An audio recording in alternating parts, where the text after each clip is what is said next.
everyone. Welcome to First Monday, November 2020. And things are still weird. I picked this This was one of the earliest First Monday sort of cover photos for a presentation that I gave, I think at Alberta Street Pub. And I marveled when I saw it at how different we feel now about this particular thing. And we were just talking before we went live, kind of wondering, is this going to be a thing ever again? Some people are saying that nobody remembers anything these days, so they won't. But everything I'm reading about this moment says that one of the big things we need to do at the beginning is to acknowledge where we are. And one of the things that isn't actually going to be told on this screen is that I'm sick of looking at my own face. So I actually made a PowerPoint for this so that I don't have to look at my own face because I do so many Zoom calls. So apologies for those that are offended. We'll pop into live in a bit, but that's why we're doing it this way for a minute. So much is going on. Obviously, COVID, which has us isolated, and the other night was Halloween, and like the weird amount of anxiety that it produced. I don't know if like did the other panelists feel this too? It's like you're like, okay, what if people come to my door? And what if they knock on my door and I have to answer it and they're not wearing masks and then they're going to put their hand in a bowl that I take back, It's heavy. It's real, like it's everywhere. And it's a lot of stuff to deal with. Yeah, it was a really interesting Halloween experience. I feel like we bagged Yeah. up candy into little plastic bags and like got exactly like, it was three people at the door. The only three people came, but we put three plastic bags on a plate and then like let them pick them off the plate and then immediately went and washed the plate. And Yeah. I was kind of glad those were the only three because I was like, this is not fun. This Yeah. is very Yeah. weird. My neighborhood had a little parade down the middle of the street with all the little kids, and the neighbors stood on the sides and would like throw candy at them. We had a big tube that we would put the candy in and then shoot it down 10 feet. Big success. Yeah. Big success. So besides COVID and just the constant thing, triggered when you watch somebody hug on a TV show and you're like, oh no, it has changed us forever. And even more significant are obviously the protests that are going on downtown and all over the city. And I'm so incredibly proud of our city. Um, and it's day 100 and what, and people are still showing up, and the numbers may have dwindled some. I think as we get through this recent spike of infections, I'm hoping that we can all get back to it. But, I'm also incredibly proud that so many of the sort of leaders and voices of that protest are people from the music community. It's just amazing what has happened in this town, and hopefully it will result in serious change and transformation. We all are suffering the existential crisis that is the silencing of music. And that's big. It's a lot of people have committed their lives to doing this thing and to existing in the world this way, and to have it all ripped away is really hard emotionally, financially, and I think in terms of the way that we connect to each other. So I know these are not the same as all getting together or going to a show, but I'm really looking forward to when we can. And on the hard days, I just imagine walking into a favorite venue and seeing a bunch of people I know and love that I haven't seen their legs in, you know, 6 months.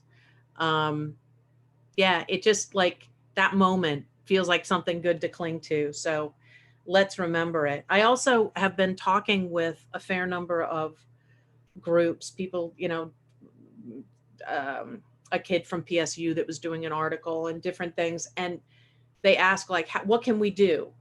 And a lot of people don't have money right now. If you have money, support the artists that you love. Find them, catch a live stream, tip them, buy their merch. And if you don't have money, then write them a note. Listen to a song that has meant something seriously to you, and let the artists know, like let them know that what they do is important, because they are having to sustain themselves without that feedback. And it's really important and it's powerful. So everybody should do that. Write to other musicians, people that you know and love, songs that have meant something to you, and make sure that we're talking about it. I just found out that election stress disorder is a thing that is actually acknowledged. It is interest. I thought this was interesting across generations, and that millennials are actually feeling it, almost as much as seniors. And hopefully tomorrow, some of it will be resolved, but I think it's only the beginning. So we're going to have to pace ourselves on our stress disorder. And more than anything, there are giant 4-inch hornets in our region that they dress up like Stay Puft Marshmallow Men and go out to stave them off in Washington State. But this just adds the whole weird dreamscape thing to the whole thing. And it's a little hard to know where to go with it. But we're all in this soup, and everybody is feeling vulnerable and anxious, and everything that we do has this overlay. So I heard a quote that I really, really liked, and I thought felt like something that we can bring to this effort. Um, is even when you can't control things around you, you can still control what you pay attention to. And as an organization and as a community of caring people, that feels like a really great call to action. Because we've gotten a really big bunch of lemons. And so, what do we want to pay attention to? And what opportunities can we pursue that we couldn't when we were all going crazy? Um, and how can we come together to actually make real change on the problems that we identify in ourselves, in our city, in our community? Um, a lot of things, and we'll talk a little more about some specifics at the end.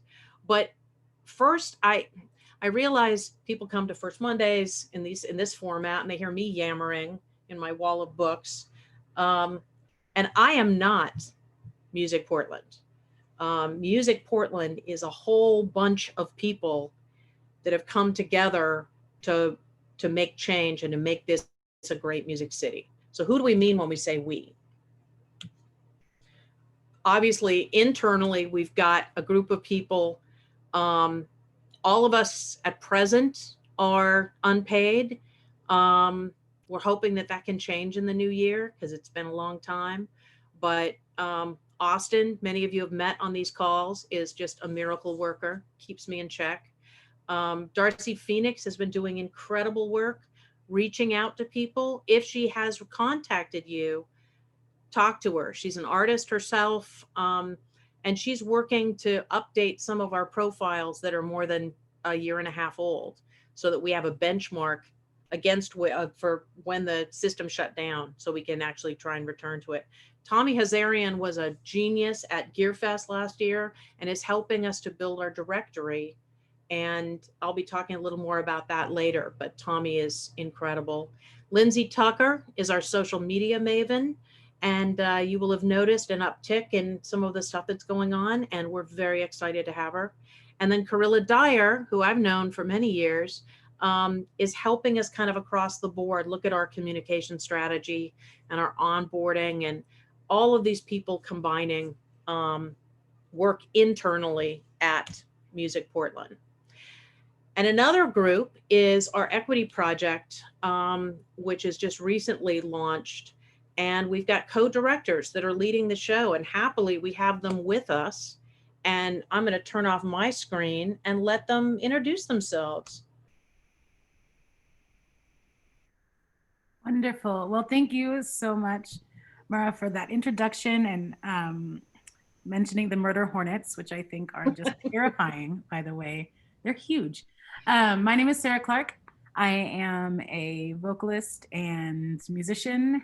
I've grown up in Portland, Oregon my whole life. I am the founder and president of a nonprofit called Musicians in Solidarity, which is a nonprofit aimed at bringing more equity into the music industry. I'm also one of the founding members and facilitator, board member of a project called People Music, which is a label that is aimed at educating artists on how to best put their music out there in the world.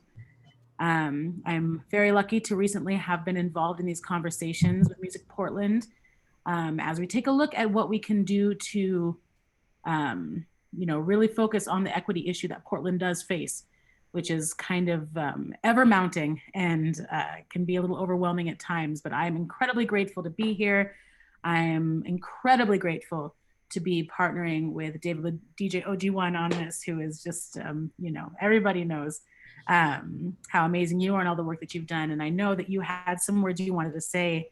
I can't be here all night, but I will be putting these on my calendar absolutely to be involving myself more at the first Monday of every month. And it's such a pleasure to meet all of you tonight. Nice. Welcome. Thank you, Sarah, for that great introduction. I'm just honored to be a part of just the whole Music Portland just movement and what they're out to do. For those that may not know me, I'm David Jackson, aka DJ OG1. I wear a lot of hats outside of being a husband and a father. A lot of people know me as the official DJ for the Portland Trailblazers. Been doing that for 12 years. I've been in Portland since 1988. Been on the music scene intentionally here in Portland since like 92. Music producer, DJ, community activist, mentor, consultant. I mean, I wear a lot of titles. I have my business for 25 years, One God Productions, Inc. I am the co-founder of Portland Hip Hop Week. Rest in peace, my guy, Star Child. Just recently teamed up with Tony Ozier to launch the first Portland Black Music Expo just a few weeks ago. So starting that annually, and just happy to be involved with this equity project because, as Sarah said, it's something that is very needed, very relevant in our current state of business of music. So, yeah. Excellent.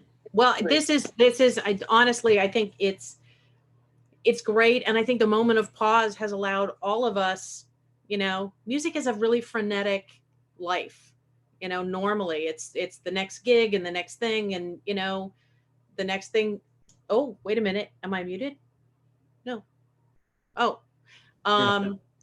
and so having a moment to actually really take a look, break these things down, and having this incredible team of co-directors leading a team of people that are going to take them on.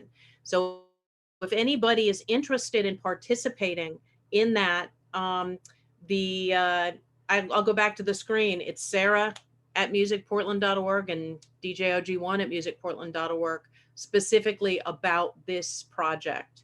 And we'd love to have as many voices as possible in that conversation. And we'll need a lot of help. So thank you both. Sarah, I know you're going to suddenly drop off at some point very soon, I expect. But OG, I hope you'll stick with us and maybe even join us in the breakout after where we'll be all talking together. Yes, of course. And I didn't know if within the introduction, if you wanted me to kind of talk a little bit about equity leadership project. I would love it. Yeah, I would love it. Okay, so for those that are not familiar with what me and Sarah are teaming up to do, really is to create some action plans surrounding leveling the playing field, I would say, for people that look like me, and they look like Sarah, that don't always feel like we're in a position where, when it comes to everything from how money, from the city is being distributed, how access to support for businesses as well as artists and musicians, again, that look like us, we often feel like we're kind of scrambling around for scraps, or we just don't have access to it. And so it's great to be in a position now where we get to elevate the voices of BIPOC artists, musicians, business owners, people that are in the business of music. And so one of the things that we're doing right now, the first level of business for me and Sarah, is really to connect with the voices of that specific community. Find out, because Sarah and I have been here long enough. We're very much invested in the music scene and the business of music here. But again, it's our perspective, just between us two. But we want the perspective of every possible angle of our community, as we'll be doing advocating. We'll be coming up again with just some focus points on what we need to do to position ourselves and what the city or whoever else needs to do to really support us. And this is not just one of those situations where, okay, well, we gather all this information on what, our communities want. We turn in a report and this is like, oh, that was cool. And it just kind of blows over. No, this is a point of accountability. We've done enough of that other stuff. So now it's time to make sure, let people know what we want, what we need, and hold people accountable, period. And that's our whole mission. Hopefully I speak on the same words as Sarah was saying. That's what it's all about. So right now we're touching bases. We're touching bases with people who have perspective on things that they need. And again, it's layers to it. So hopefully everyone is patient with us with the process. And are willing to give your input as well. So definitely connect with us. Absolutely. And I know that part of our job right now is to assemble, a short list of names, or a long list of names rather, of people that we are reaching out to. But within all of that, everyone that's listening tonight, please reach out to us as well, because we're probably going to miss some of those bases. And there's no closed doors ever here, obviously, in this line of work. It's everyone that is involved, that is affected. Your voices really do matter. So if you're watching tonight and you have a friend who you think might be interested, if you're interested, please don't hesitate to reach out. Sarah at MusicPortland.org. Is it David at MusicPortland.org as well? Is it OG1? DJ OG1 at MusicPortland.org. We're here, and we just want to hear the stories. With that type of information, we really can, I believe, start figuring out the next steps. But yeah, the voices matter very much in this. So yeah. So excited, and know that OG1 is going to be staying with us for the breakout. That it will follow immediately after this, and that's a peer-to-peer. So everybody can be talking, and we'll break into groups and, can ask all kind of hard questions, talk about Sarah behind her back, There you go. I got your back, Sarah. I got your back. Thank you, David. See somebody. Excellent. So this project and these folks you will continue to see on our first Mondays, because this is going to be an ongoing, hopefully never ending conversation. We as an industry have to be continually thinking about how do we improve our equity, our representation, our just fairness for everybody. I know I've used for years the metaphor of, music is a car and your talent is how you operate it. And none of it matters if you don't have a paved road. But in really start looking deeper at this music ecology here and identifying that not everybody's driving in the same lane. And one of the lanes has big potholes.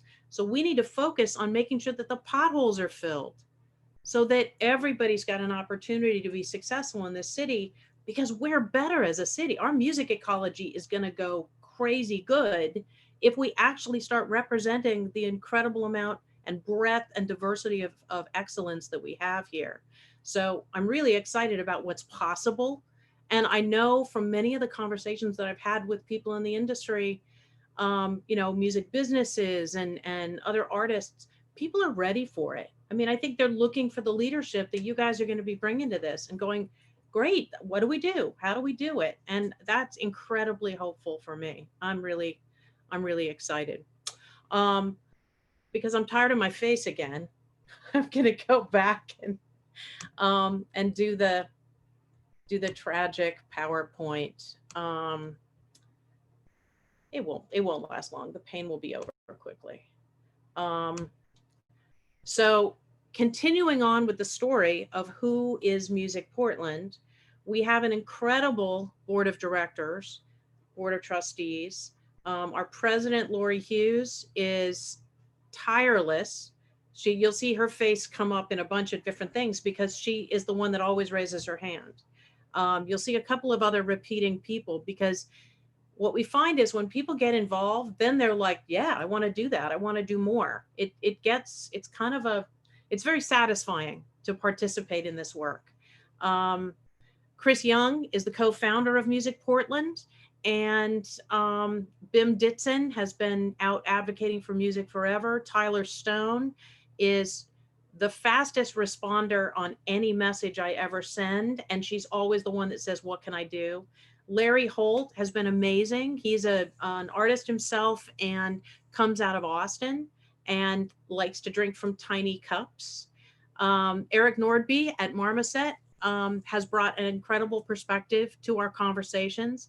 Deja Fitzgerald is also known as Micah the Rapper, and she has been invaluable in us looking at a lot of our equity issues. She's a DEI professional herself, so she's able to really make sure that we stay on track as we have been, envisioning and engaging folks to lead our equity project. And Heather Wilton is a Portlander of old, comes from a music family, and has just been a remarkable ally out of the Portland Five group. We also have the Music Policy Council. And the Music Policy Council was formed about a year ago exactly. And our chairman is DJ Ambush of X-Ray and the Numbers. And he's been great at helping us to focus on issues that he has some unique perspectives on coming from the media side of things. He's also a performer. Rochelle Hunter from the Doug Fir has been working, you'll see in a minute, leading our Revs committee, which we'll talk about in a second. Bim Ditson, again, you see the faces, Lori Hughes. Adam Gonzalez is representing the industry side. He is a mastering, very, very famous, well-known mastering engineer, hell of a guy.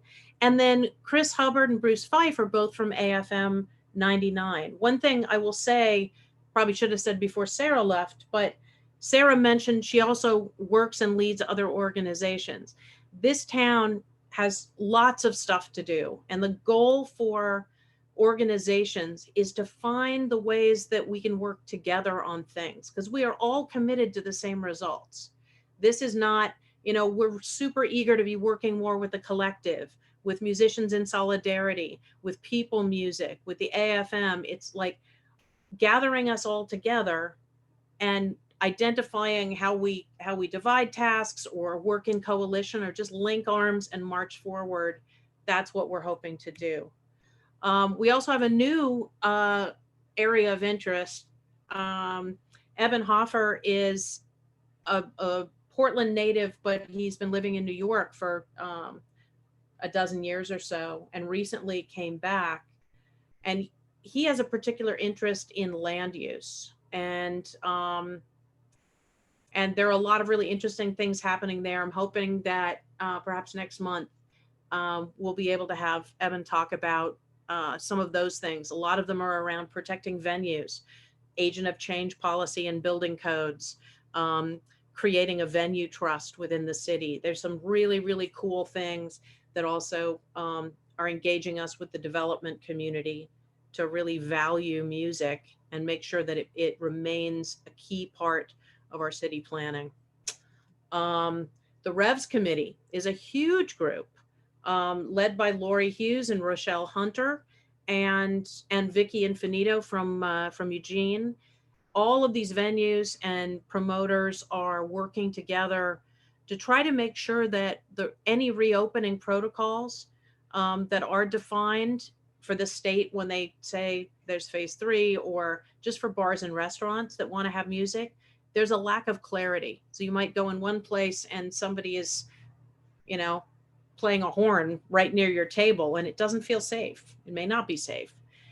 The goal, this group is working on science-based protocols, other cities' successful protocols. Um, they did an audience survey that got 11,500 responses in a week of people talking about what kind of practices they would look for in a venue to feel comfortable coming back. Incredibly useful information. We did a musician survey seeing what performers felt that they needed to feel safe in a performing situation. So this is a group that's been working incredibly hard, doing amazing work, and they're all focused on what happens. So that's who we are. You can see I'm just the loudest person in the room, but I am far from the only. Music Portland is. I'm so excited. It's just this sort of evolving thing, and many of these things came about because somebody had an interest. And they're like, that looks like a problem. I want to do something about that. And they came and asked, and we'd say, great. How can we support you in chasing that? How can we create a resource that allows people to address problems that they identify? Or how do we have organized sort of work groups where people can say, I'm interested in that. I want to participate. And any of the things that I've talked about, welcome participation. So two of the things that are coming down the pipe specifically from the Music Portland internal group is an industry directory. We've had a lot of you mention that you'd love to see it. And one of the challenges with Portland's business community is that it's very much, oh, we're a small town, you just kind of meet people and it's all good. Well, that's exclusionary if you have a whole community of people that are kind of held out. And I liken it to, an exclusive golf club, because if you're not where the conversations are happening, you're not part of the conversation, you're not exposed to opportunities, you're really kind of left out. And clinging to this sort of small town, oh, we're just a bunch of friendly people, excludes people. It also means that Portland as a business ecology is scrapping over other Portland work instead of thinking about themselves as resources that are priced amazingly well compared to other markets and that can be accessed. Right now, if you're somebody in Seattle or Vancouver, BC, or Denver that says, I'd love to go to Portland and do something, but I don't know how to find somebody, making it a directory is going to help. And making sure that the directory has attributes that allow people to shop based on values. I want to find all the woman-owned record stores in Portland. I want to find the BIPOC-owned recording studios. I want to, I want to buy some gear and make sure that if there's anybody of color that's making gear, I want to be in there doing it, and to be able to highlight LGBTQ and all different kinds of things. Let's make sure that we are front brain about who we are. And it also will highlight to people going, yeah, that's a problem. There's not enough of those.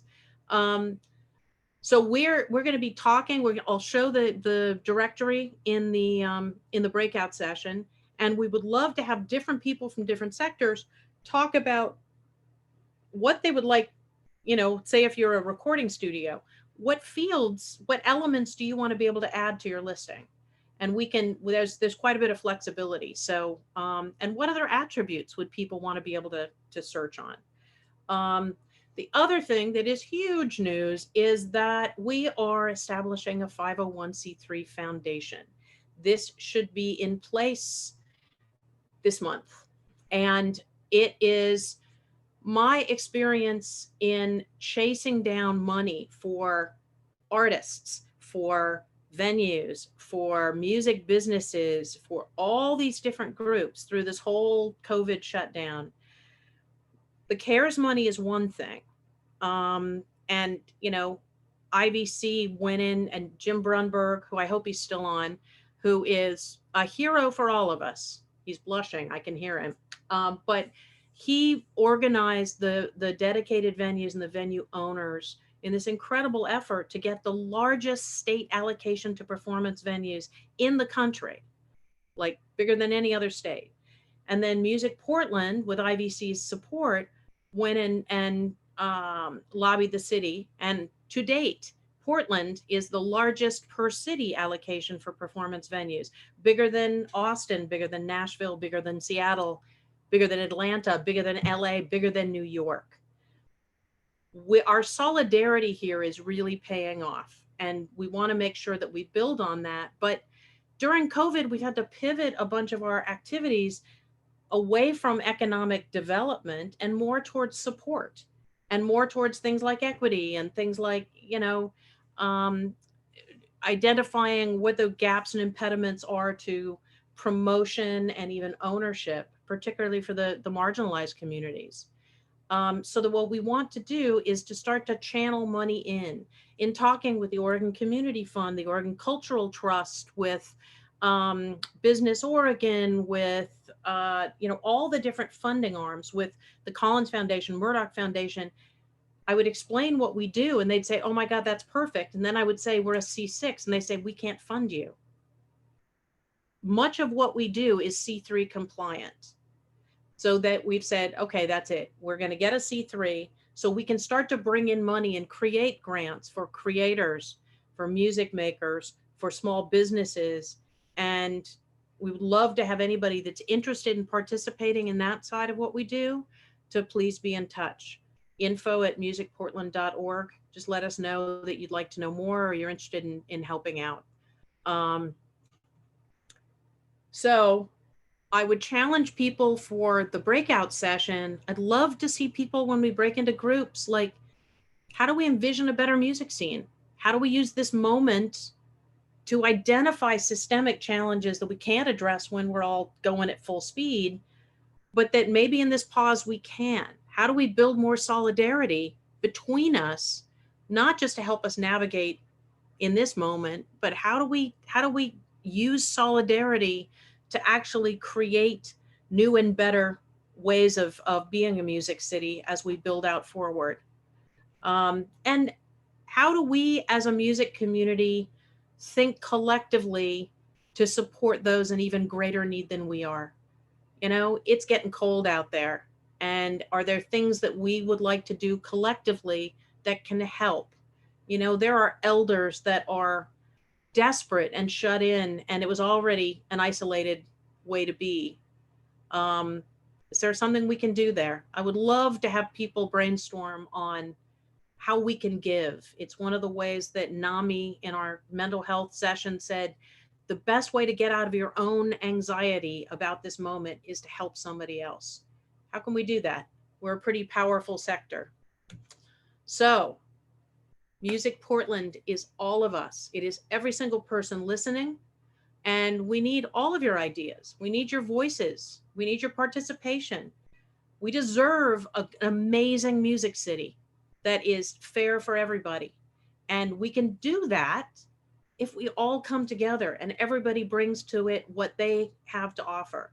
And if that's the ability to pay like $5 a month and become a Music Portland member and support what we do, awesome. If you don't have that, then get engaged and help with this work, because it's gratifying. It alleviates anxiety. It makes you look better in your party dress. No, that's a lie. That last part's not true at all. But I hope everybody sticks around for the breakout conversation.